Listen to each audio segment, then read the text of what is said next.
Hello बच्चों, let's see this question. The question says the resistance across P and Q in the given figure is. Question में एक circuit दिया हुआ है, हमें P और Q पॉइंट के अबाउट इक्विवेलेंट रेसिस्टेंस फाइंड करना है. Key concept of the question is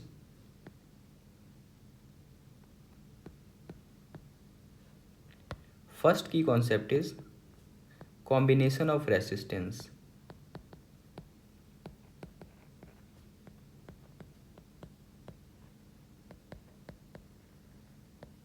अगर आपको सीरीज और पैरेलल के केस में कॉम्बिनेशन ऑफ रेसिस्टेंस पता है तो आप इस क्वेश्चन को इजी तरीके से कर सकते हो. एंड सेकंड की concept of the question is same potential point determination. अगर आप इस सर्किट में सेम पोटेंशियल वाला पॉइंट ढूंढ लेते हो तो भी आप इस क्वेश्चन को इजी तरीके से कर सकते हो. इन दोनों की कॉन्सेप्ट की हेल्प से हम लोग इस क्वेश्चन को सॉल्व करेंगे. अगर इस सर्किट पे पहले हम लोग आ जाएं तो अगर इस सर्किट में हम लोग सेम पोटेंशियल वाला पॉइंट ढूंढ लेते हैं तो ये सर्किट और भी ज़्यादा सिंप्लीफाई हो जाएगा. जैसे सपोज ये पॉइंट P है, तो ये जो पॉइंट P है ये एक वायर से पॉइंट B से कनेक्ट है. तो आप बोल सकते हो कि पॉइंट B भी एक्चुअली पॉइंट P ही है. और वैसे ये भी एक पॉइंट से ये पॉइंट से कनेक्ट है, तो आप बोल सकते हो ये भी एक्चुअली पॉइंट P है. तो ये कनेक्शन, ये सारा जहाँ तक वायर गया हुआ है पॉइंट P का, बिना कोई बीच में रेसिस्टेंस आए हुए, ये सारा एक ही पॉइंट कहलाएगा. ये भी पॉइंट P है, ये भी पॉइंट P है, यहाँ तक सारा पॉइंट P है. जो ब्लू लाइन से जो मैं वायर बनाया हूँ ये सारा सेम पोटेंशियल वाला पॉइंट है. वैसे अगर आप पॉइंट Q की बात करो तो पॉइंट Q पॉइंट C से एक वायर से कनेक्ट है, तो आप इसे भी पॉइंट Q बोल सकते हो.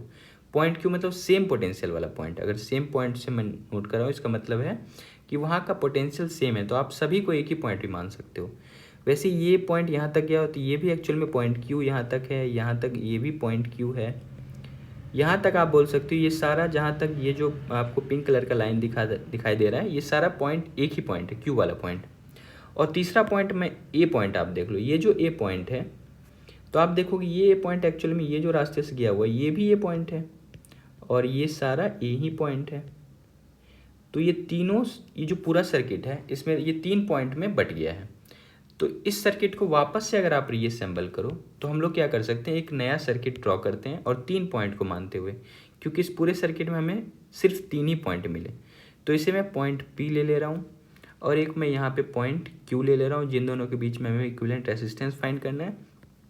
और एक तीसरा पॉइंट मैं A ले रहा हूँ जो कि हमें सर्किट में मिला है.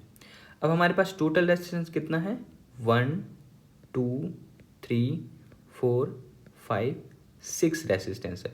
और ये 6 रेसिस्टेंस को हमें इन तीनों पॉइंट के बीच में अटैच करना है, तो हमें सिंप्लीफाइड सर्किट दिख जाएगा. अगर मैं ये वाला रेसिस्टेंस को देखो तो ये रेसिस्टेंस किस किस पॉइंट के बीच में, तो आप देखोगे पॉइंट P और पॉइंट A के बीच में. तो एक रेसिस्टेंस आप लगा दो पॉइंट P और पॉइंट A के बीच में, उसका वैल्यू है R ओम. ये R ओम है. अगर मैं दूसरा रेसिस्टेंस की बात करूँ, दूसरा रेसिस्टेंस कौन सा मैं मान लो, इसे मान लेता हूँ. ये किस किस पॉइंट के बीच में आप है, तो आप देखोगे पॉइंट P और पॉइंट A के बीच में. तो दूसरा रेसिस्टेंस भी पॉइंट P और पॉइंट A के बीच में, इसका वैल्यू भी R ओम है. इसके अलावा तीसरा रेसिस्टेंस मैं ये वाला ले रहा हूँ. ये किस किस पॉइंट के बीच में है, तो ये पॉइंट P और पॉइंट Q के बीच में है. तो तीसरा रेसिस्टेंस भी पॉइंट P और पॉइंट Q के बीच में है. ये कुछ ऐसा है. 3 रेसिस्टेंस मैं अभी तक बना चुका हूँ. चौथा रेसिस्टेंस ये वाला देख लेते हैं.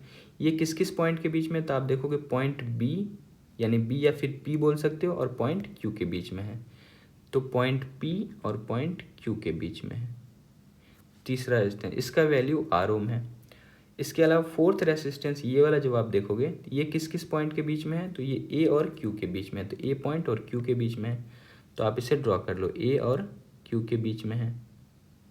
ये इसका वैल्यू कितना है, तो ये आप R है. और फाइनली लास्ट रेसिस्टेंस ये जो है, ये किस किस पॉइंट के बीच में है, तो ये भी पॉइंट A और पॉइंट Q के बीच में. तो इसे वापस में बना लेते, ये भी पॉइंट A और Q के बीच में, इसका वैल्यू भी R ओम है. अब हमें क्या करना है, ये दोनों पॉइंट के बीच में इक्विवेलेंट रेजिस्टेंस फाइंड करना है. अब आपको ये सर्किट थोड़ा सिंप्लीफाइड दिख रहा होगा. ऐसा क्यों, क्योंकि ये दोनों देखो ये पैरेलल में है. वैसे ये दोनों पैरेलल में है और ये दोनों पैरेलल में है. तो इस सर्किट को वापस से आप और भी सिंप्लीफाई बना सकते हो, सिंप्लीफाई कर सकते हो। ये पॉइंट P है और यहाँ पे पॉइंट Q है। अब आप देखोगे ये दोनों आर आर मिलके कितना हो जाएगा, आप इसे कर सकते हो R into R divided by R plus R. तो ये एक्चुअल में हो जाएगा R²/2R, ये R/2, यानी R और R का पैरेलल में R/2 आ जाएगा। वैसे इसका भी R/2 आ जाएगा और इसका भी R/2 आ जाएगा। तो आप यहाँ से लिख सकते हो इन दोनों का मिलके R/2 आ गया, इन दोनों का मिलके भी R/2 आ गया और इसका भी मिलके R/2 आ गया। तो यहाँ से हम लोग अगर ड्रॉ करें तो ये पॉइंट A है और A पॉइंट Q पॉइंट से कनेक्ट है और इन दोनों का मिलके R/2 आया है और इसका भी R/2 आया है। और P और Q से जो दो पैरेलल RR कनेक्ट है ये वाला, इसका भी R/2। अब ये सर्किट और भी सिंप्लीफाई हो गया है। अब क्या कर सकते हो, आप देखो ये हमें पॉइंट P और Q के बीच में निकालना है। तो आप देखो ये और ये दोनों किस चीज़ में आ गया, सीरीज़ में आ गया। सीरीज़ में अगर R/2 आप ऐड करोगे तो आप इसे R लिख सकते हो। ये R है, ये पॉइंट Q है, ये R/2 मिलके R हो गया और ये R/2 अकेला इसके साथ पैरेलल में आ गया। अब ये R और R/2 पैरेलल में है तो फाइनली R इक्विवेलेंट आप क्या लिख सकते हो। तो अगर मैं फॉर्मूला लगाएं 1/R equivalent equal to 1/R1, तो 1/R और 1/R2 की जगह 1/R और 2 पर चला जाएगा यानी 2/R। अगर आप इसे सॉल्व करो तो ये एक्चुअल में 1/R प्लस 2/R मिलके 3/R हो जाएगा। अगर आप इससे R इक्विवेलेंट निकालने की कोशिश करो तो R इक्विवेलेंट हो जाएगा R/3।